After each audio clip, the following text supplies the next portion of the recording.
Hello everyone, my name is Sam Ehiwe and welcome to the Polity Today on Vantage TV. It's nice to have you all here, and it's generally said that if the good people fail to do something about governance, the fools will be the ones to ultimately govern them.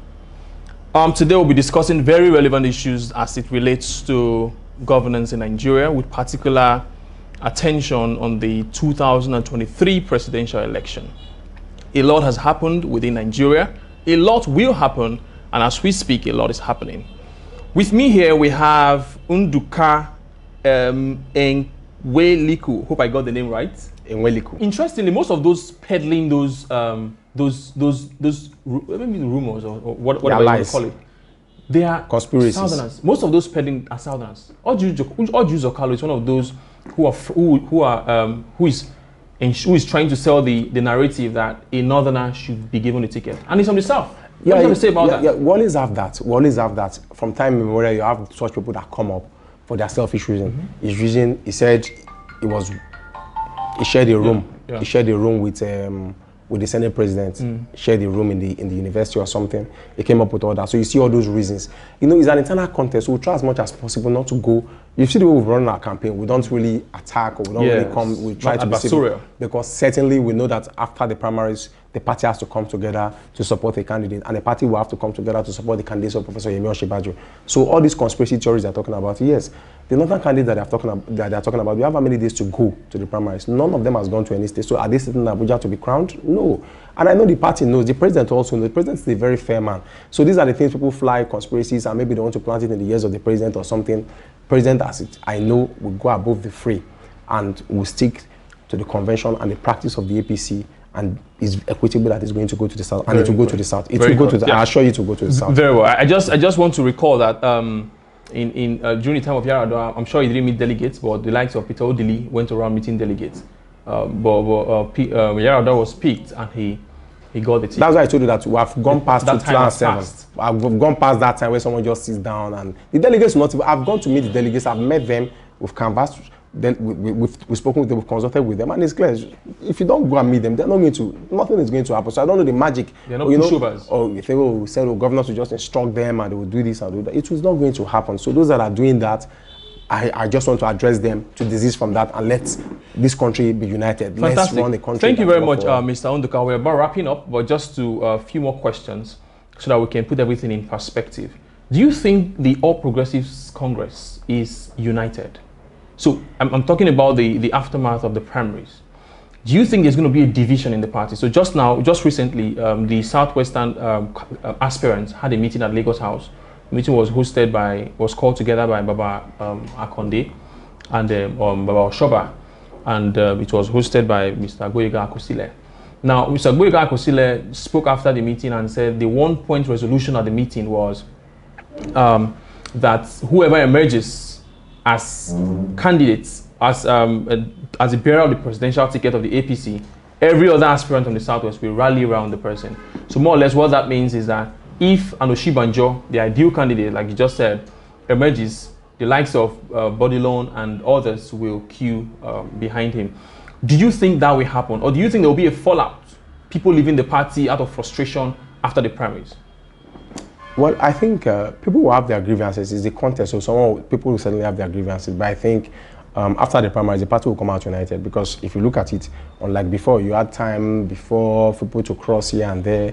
The primaries is on the 1st, and I think the deadline for INEC submission is June 3rd. Yeah. So I think the party will rally around, especially if you have an Osinbajo. Osinbajo is a unifier. It is a rallying point among even the candidates. If you see we've gone for several functions and everything, you see how they rally around him. So despite the fact that they bought their form, they know. The candidates will know that this guy is the guy we need. Everybody knows. You can't tell yourself a lie. You can't tell yourself you are delusional, so they know. And I know that an Osinbajo victory at the primaries will unite the party. Last question, Mr. Onduka. Do you think an Osinbajo can beat an Atiku? Osinbajo will beat Atiku. Osinbajo will beat Atiku. I don't want to get into those regional calculations and everything. Osinbajo will beat Atiku clearly on every. Because both of them are former vice.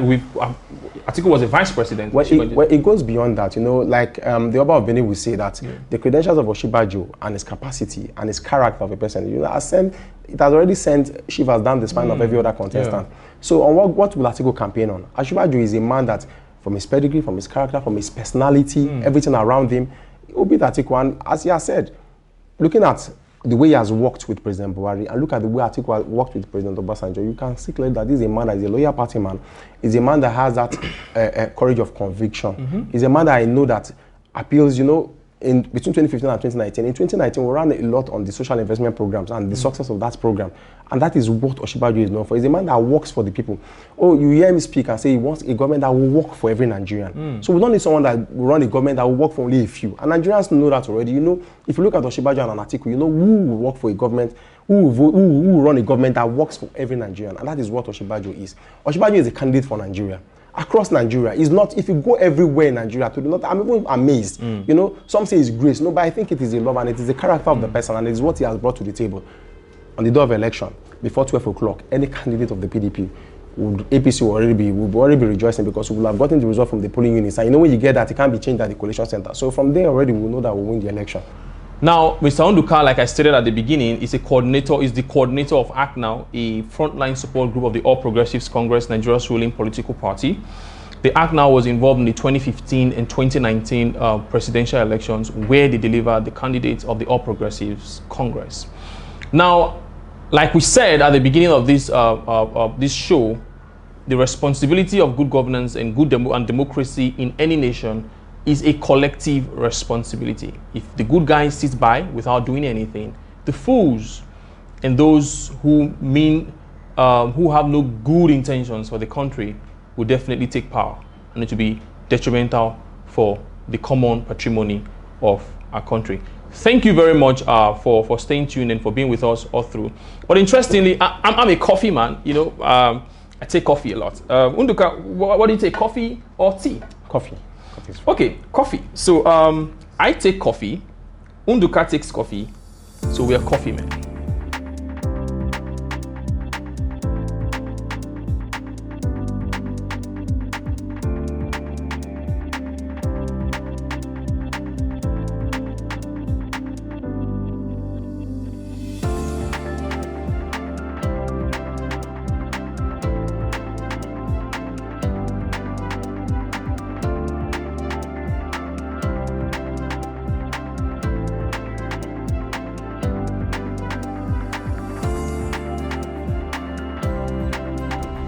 Unduka, cheers.